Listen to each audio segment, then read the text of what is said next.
अक्सर हमने सुना और देखा है कि लोग कहते हैं कि जैसा देश वैसा भेष, लेकिन आज हम जिनसे मुखातिब होंगे उन्होंने इस कहावत के उलट करके दिखाया है। आज हम मिलेंगे उस महिला से जिनका अंदाज सोशल मीडिया पर वायरल हो चुका है, जिनके चर्चे सोशल मीडिया पे खूब हो रहे हैं। 7 समुंदर पार यूरोप में हिंदुस्तान का डंका बजा रही हैं और ये महिला राजस्थान की रहने वाली हैं। ये रह भले ही यूरोप में रही हैं, लेकिन ये राजस्थानी संस्कृति में रहकर भारत का जो मान बढ़ा रही हैं, उसे पूरा देश आज सलाम कर रहा है। महिला का नाम है निरमा मीना, लेकिन सोशल मीडिया पे इनकी पहचान धोली मीना के नाम से है। विदेश में जाकर भी इन्होंने अपना हिंदुस्तानी अंदाज नहीं छोड़ा और यही अंदाज अब इनकी पहचान बन गया है। राजस्थान की बेटी धोली मीना विदेश में अपने पारंपरिक अंदाज के लिए फेमस है। इन्होंने राजस्थान की गौरवशाली संस्कृति को विश्व पटल पर प्रदर्शित किया है। हमेशा राजस्थानी पोशाक में नजर आने वाली धोली मीना ने माल्टा में घूमर की प्रस्तुति दी थी, जिसकी तारीफ कई दिग्गजों ने की। विदेश में रहकर भी राजस्थानी संस्कृति को नहीं भूलने वाली धोली ने प्रदेश का ही नहीं अपितु पूरे भारत का मान बढ़ाया है। इनका मानना है कि अपनी कला एवं संस्कृति से हमेशा जुड़ाव रखना चाहिए और उस पर गर्व करें, क्योंकि आप दुनिया के किसी भी कोने में हो अपने देश का प्रतिनिधित्व करते हैं।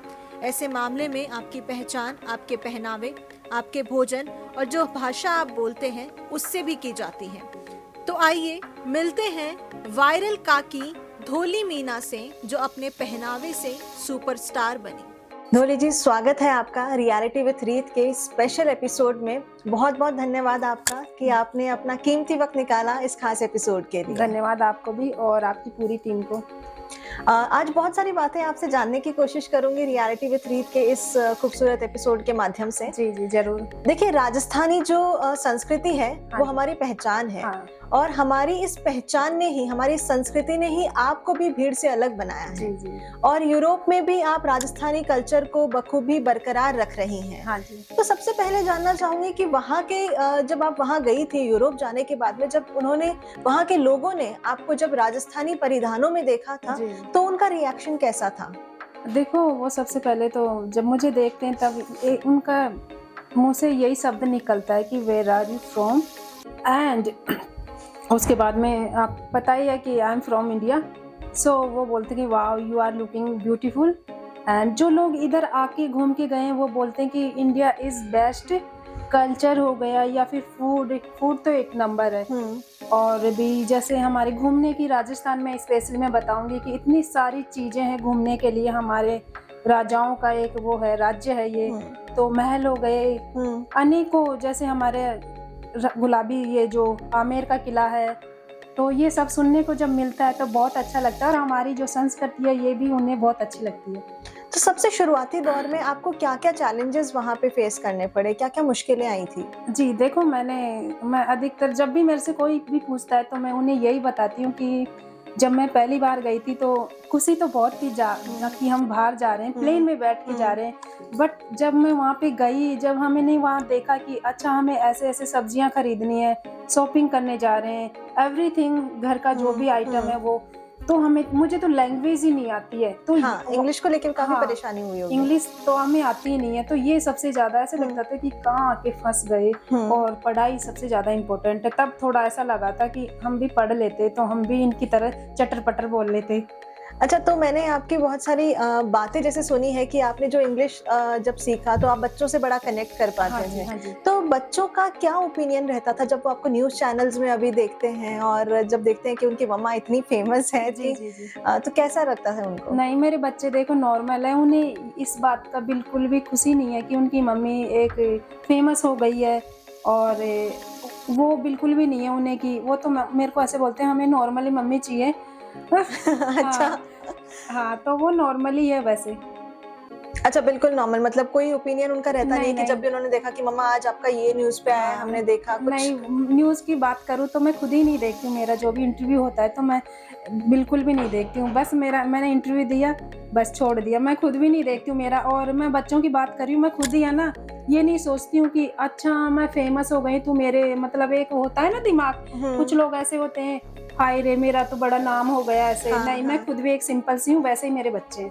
तो जैसे आपकी जो रील्स वगैरह और ये सब कुछ जाती है तो आप हमेशा वो जैसे हमने भी आपको इसलिए अप्रोच किया क्योंकि आप बिल्कुल रियलिटी से जुड़ी हुई जी हैं। जी जी। तो बिल्कुल जो रियलिटी वाली रील्स आप डालती हैं उसके हाँ पीछे का मोटिवेशन कहाँ से है? जैसे आपकी जो रील वायरल हुई थी, हाँ हाँ आपने बोला था कि आपकी बच्ची ने उसको बस आप बड़े मजे में आप जा रही थी और उसे शूट करवा लिया था। हाँ हाँ। वो तो देखो रक्षाबंधन का टाइम था, तभी लास्ट ईयर की बात है ये। और आपको पता है हम बहनों को कितनी खुशी होती है जब भी रक्षाबंधन आता है, तो हमारे मन में यही रहता है कि हम जब भी हम भी जाएं घर पे सज धज के, राखी लेके जाएंगे, हम ये लेके जाएंगे। तो अब देखो मैं वहां से आ तो नहीं सकती, बट मैंने भी सोचा कि चल मैं ऐसे ड्रेसअप होके उधर घूम के आती हूँ। मन थोड़ा दुखी था तो वैसे ही चली गई कि अब घर तो नहीं जा सकते, थोड़ा मन भी हल्का हो जाएगा, बीच जो हमारे समुंदर है वहाँ पे, वहाँ बैठ के थोड़ा सा रिलैक्स करूंगी। तो बस मैं वैसे ही गई थी और मुझे तो पता भी नहीं था कि ऐसे मतलब ये सब कुछ हो जाएगा। तो कुछ कमेंट आए थे लोगों के जब आप बीच पे उस तरह से निकल गई थे तो? हाँ देखो मुझे खुद को भी नहीं पता था कि मेरा वीडियो वायरल हो गया है। और एक वीक बाद में जब इधर से इंडिया से ही कुछ लोग कमेंट कर रहे थे कि कोई बोल रहे थे दीदी, या फिर कोई भाभी बोल रहे थे, या फिर कि आपका वीडियो इधर ऐसे ऐसे वायरल हो गया। और मैंने कहा अच्छा, वो तो उन्होंने पूरा लिंक भेजा, तो मैंने देखा अरे यार ये तो सच में मेरा ही है। तो एकदम से एक मतलब बिल्कुल मैं टूट गई थी उस दिन की वीडियो देख के कि हाँ ये क्या हो कि ये गया, क्या हो मुझे गया? नहीं होना था। हम तो नॉर्मल है, सिंपल से, आपको पता है गांव के लोग कैसे होते हैं। तो मैं भी बिल्कुल वैसी ही थी और हमने तो यही सब कुछ देखा था, मिडिल क्लास एक फैमिली होती है वैसे ही थे। बट फिर मैंने सारे कमेंट्स पढ़े, आप विश्वास नहीं करोगे कितने व्यूज हो गए थे, 80 लाख इतने व्यूज हो गए थे। तो मैंने कमेंट देखी तो कमेंट बहुत अच्छे आ रहे थे और उनसे फिर मुझे कौन सा कमेंट जो आपको याद भी होगा, जो अच्छा लगा होगा कि हाँ नहीं ये सारे ही अच्छे थे, बट मुझे सबसे ज्यादा अच्छा ये था कि हाय रे काकी कहाँ पहुंच गई, काकी तू कोड कहाँ पहुंच गई, हमें भी जाना है, ये बीच कहाँ के हैं, हम भी जाएंगे।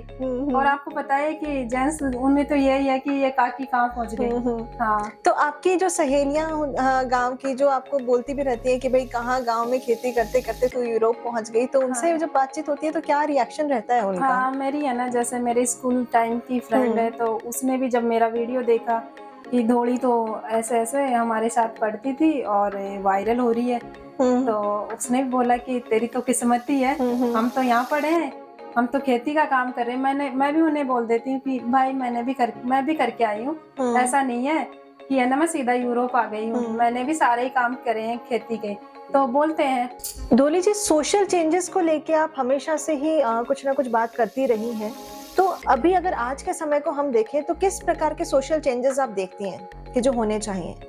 देखो वैसे तो बहुत सारी चीजें हैं, बट जो मुझे सबसे ज्यादा तो ये लगता है कि आजकल लोग फेमस होने के लिए मतलब किस तरीके से वीडियो बना रहे हैं, और उन्हें ये लगता है कि मैं बात कर रही हूँ, आप तो समझ ही सकते हैं कि हम ऐसा करेंगे तो हम वायरल हो जाए, फेमस हो जाएंगे। पैसों के लिए कैसे कैसे वीडियो बना रहे हैं, तो ये सब मुझे ऐसे लगता है ठीक नहीं है। मतलब ये भी एक चेंज है जो हाँ, लाना चाहिए, मतलब अपनी वो संस्कृति और हर चीज को ध्यान में रखना चाहिए, आपके कहने का मतलब। तो जैसे दहेज प्रथा को लेके भी आप हमेशा से ही आवाज उठाती आई हैं, तो दहेज प्रथा के साथ साथ में और क्या क्या चीजें आप चाहती हैं जो महिलाओं के लिए जो बदलाव होना बेहद जरूरी है? जो भी माता पिता है वो पूरी मतलब उनकी कमाई होती है वो लगा देते हैं बेटी की शादी में, पर उन्हें क्या, फिर भी उन्हें लगता है कि मेरी बेटी एक अच्छा जीवन जिएगी वहाँ पे, बट ये ऐसा लगता है कि कोई उन्हें कुछ ना सुनाए। बट नहीं, ये है ना सब उन बेटियों को पता है, पर वो बोलती नहीं है कि हाँ हम खुश हैं। तो ये है ना, दहेज का होता ही है कि आप कितना भी दे दो अपनी बेटी को, बट उसे सुनना यही है कि क्या दिया है उसने। तो इसीलिए मुझे लगता है कि या तो बंदी हो जाए या फिर लिमिट होनी चाहिए, इसलिए मतलब आप चाहते हैं कि या तो बिल्कुल बंद हो जाए, तो वो तो है ही, अदरवाइज एक लिमिट कुछ ऐसा मतलब वो होना चाहिए कि कुछ प्रावधान इस चीज के लिए भी हो। तो और क्या मतलब अभी तो जैसे देखिए महिलाएं हर क्षेत्र में आगे आ रही हैं, तो कैसा लगता है कि जब वो महिला सशक्तिकरण की अगर हम बात करते हैं, आप भी मतलब इस तरह से आपको भी इंटरव्यूज देते हुए किस तरह का महसूस होता है? देखो मुझे सबसे ज्यादा तो ये खुशी की बात है कि मैं अपनी आवाज मीडिया के सामने रख रही हूँ, और ये सबसे अच्छी बात है मेरे लिए। तो मैं मान सकती हूँ कि आप ये मानती हैं कि हर महिला को अपनी आवाज सब तक जरूर पहुंचानी चाहिए। वो बोलती भी है पर सुनते कोई नहीं है। तो ये सुनने के लिए क्या करना चाहिए? क्या करना चाहिए, ये तो सभी को मिलजुल के एक होना चाहिए, ये है। और साथ ही मैं आपसे एक चीज जरूर जानना चाहूंगी कि आप जो रियल लाइफ में आपके क्या क्या शौक है, क्या क्या करना सबसे ज्यादा पसंद आप करती हैं? मेरा जो नॉर्मली एक हाउस वाइफ होती है वो तो है ही, बट मेरा सबसे ज्यादा फेवरेट है वो है एवरी डे मॉर्निंग में उठ के फिर एक्सरसाइज करना। एक्सरसाइज करना जी। अच्छा, यही राज है आपके फिटनेस का। तो कितना टाइम देती हैं आप अपनी फिटनेस के लिए? वो है ना टाइम के ऊपर डिपेंड करता है, एंड मेरा जो हेल्थ है वो आज कैसा है, फील कि आप टुडे इज बेस्ट, तो हम उसके ऊपर डिपेंड करता है कि आपको करना है या नहीं करना। पर मैं एवरी डे 30 मिनट है मेरा, एवरीडे 30 routine, मिनट्स, yes। मतलब एक्सरसाइज करना हाँ आपको जी। बेहद पसंद भी हाँ, है। बहुत पसंद है। और साथ ही जैसे यूरोप में आप रहती हैं, जी जी। तो वहाँ के कल्चर से भारत को क्या सीखना चाहिए? क्या चीज आपको वहाँ की सबसे ज्यादा पसंद है? मेरे को वहाँ पे देखो, मैंने अभी बताया कि एक तो वहाँ पे दहेज प्रथा नहीं है, और एक चलो इन्हें सब छोड़ो, एक दहेज तो हो ही गया, ये एक मेन मुद्दा है। और दूसरा है वहाँ पे महिलाएं बहुत ज्यादा सुरक्षित रहती है, और कोई उनको कैसी भी नजर से नहीं देखता। अच्छा। हाँ, ये अगर जो टीजिंग और अपने यहाँ पे जो होती है वो तो आपको पता ही है, हम अगर निकल के जाएंगे तो हम कितनी क्या क्या सामना होता है हमारे साथ, तो ये बहुत अच्छा लगता है वहाँ पे। तो ऐसा लगता है मतलब एक सेफ एनवायरनमेंट में आप हैं। हाँ, बिल्कुल, वो सेफ्टी का एक एहसास आपके साथ में रहता है कि आप कभी भी किसी भी वक्त निकल जाओ। अकेले कहीं भी जाओ, आई डोंट नो कि आपके साथ में कोई है या नहीं है, आप अलोन जा सकते हैं। तो ये बहुत अच्छी है, और हमारे देश में भी होए तो मतलब आपको पता ही है कितने सारे चल रहे हैं अभी, कितने केस आते हैं महिलाओं लड़कियों, तो ये बहुत दुख होता है जब सुनते हैं हम। तो जैसे कि वहाँ पे बेटी के जन्म को गुड लक भी माना जाता है, तो आपने तो वो लाइव देखे भी होंगे, बहुत सारी बातें लोगों को करते हुए, तो क्या बातें होती हैं, किस तरह की बातें वहाँ पे होती हैं? जी, मैंने देखो, जब मैं फर्स्ट टाइम गई थी अफ्रीका, तो वहाँ पे जब मैंने एक मेड रखी थी, तो वो उनकी एज थी शायद 45 की। ओके। तो तब मुझे इतनी इंग्लिश भी नहीं आती, बट फिर भी वो मुझे मतलब समझाती थी। तो वो बोलती थी कि I have 4 girls and I am lucky, कि वो लकी है क्योंकि लड़के नहीं सुनते हैं, पर बेटियां टच में रहती हैं हमारे जैसे। तो मैंने उनकी बात सुनी, और मुझे तो ऐसे लगा कि हाय, हमारे तो है ना, मतलब लड़कों, जब तक लड़का नहीं होएगा तब तक ऐसे लगता है कुछ नहीं है। हाँ, तो मुझे तब उनकी, जब मैंने सुना तो मैंने उन्हें बोला तो नहीं, बट उनकी बात सुनी तो ऐसे लगा कि हमारे भी ऐसा ही होए। तो मतलब एक वो इच्छा जगी मन में कि काश हमारे देश में भी ऐसा ही होता कि बेटी के जन्म को भी गुड लक माना। हाँ, और वो मेरे को बोली कि आप किस्मत वाली हो कि आपकी बेटी है। अच्छा। हाँ, फिर बाद में देखो, अब तो समय थोड़ा चेंज भी हो गया है, और अब इतना भेदभाव नहीं है हमारे, बट फिर भी है। और ये कौन ला रहा है? ये जो युवा है, जो यही सब बदलाव कर रहे हैं कि हमें कोई फर्क नहीं पड़ता, हमारे पास एक बेटी है या फिर 2 बेटी है, आई डोंट केयर। वो बोलते हैं कि हमें यही अच्छा है हमारे पास। आपने भी देखा होगा आजकल के जो बच्चे हैं, वो बोलते हैं हमें एक बेटी है या फिर 2 है, हम इसी में खुश हैं। तो वो कौन चेंजेस कर रहे हैं? ये नई पीढ़ी ही बदलाव की लहर तो वो ही चेंज करेंगी कि हमें दहेज वगैरह ये सब कुछ बंद करना है। तो उन्हीं के हाथ में सब कुछ चेंज करना है, ये ना कि सरकार के। अच्छा, तो ये बदलाव और चेंज की बात आपने कही, तो मैं आपसे ये भी पूछना चाहती हूँ कि रियलिटी विथ रीत के इस खास एपिसोड के माध्यम से, इस कार्यक्रम के माध्यम से क्या संदेश आप सब तक पहुंचाना चाहेंगी? देखो, जो भी हमारो वीडियो देख रहे थे, सभी को हमारी तरफ से एक ही विनती है कि कहीं भी रहो, या अपने देश में या फिर कोई भी देश का कोना में, तो देखो कभी ये खुद के मन में ना सोचो कि आपने अपनी वेशभूषा या फिर अपनी भाषा या फिर अपना खाना सु थाने शर्मिंदगी महसूस हो जाए।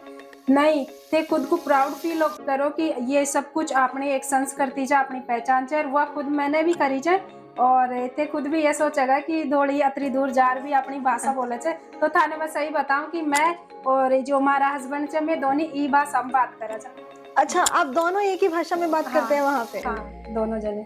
अरे वाह, ये तो बहुत ही अच्छी बात आपने कही। हम क्यों बात करते हैं, जब हम बाहर गए तो आपने देखा हमें कितनी तरीके के लोग मिलते हैं वहाँ पे, या तो वहाँ के लोकल हो गए, या फिर पंजाब के हो गए, या फिर मैं क्या बताऊँ कि साउथ के हो गए, केरला के हो गए, वो सब अपनी अपनी लैंग्वेज में बात करते हैं। मतलब साउथ में तो सबसे ज्यादा देखने को मिलता है कि साउथ के लोग अपनी भाषा बिल्कुल नहीं छोड़ते, अपनी लैंग्वेज में बात करते हैं। क्यों करते हैं वो?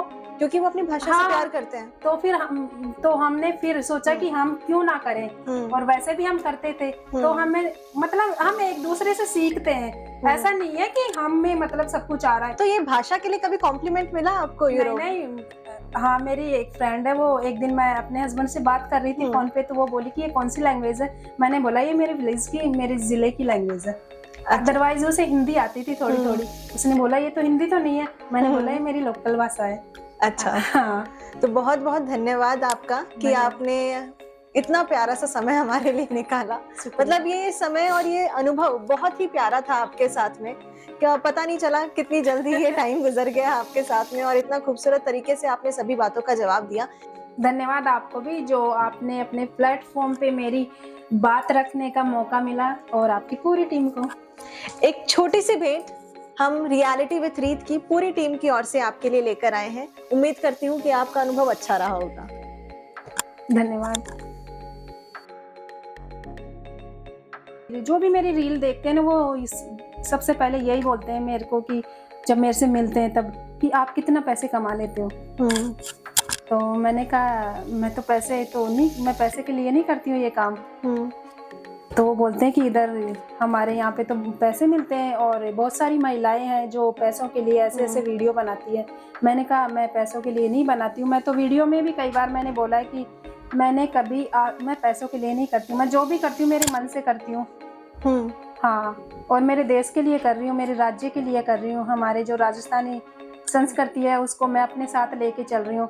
और सही बताओ ना, जो मुझे मिल रहा है ना वो पैसे से बढ़ के मिल रहा है। बिल्कुल, मतलब लोगों का प्यार, हाँ, हर मायने में पैसों से बढ़ के है। ऐसा भी नहीं है कि वो मेरी खुद की एक वो है, जनता ने मुझे प्यार और सपोर्ट किया जी, तो उन्हीं की वजह से सबसे बड़ा, तो उन्हीं को धन्यवाद।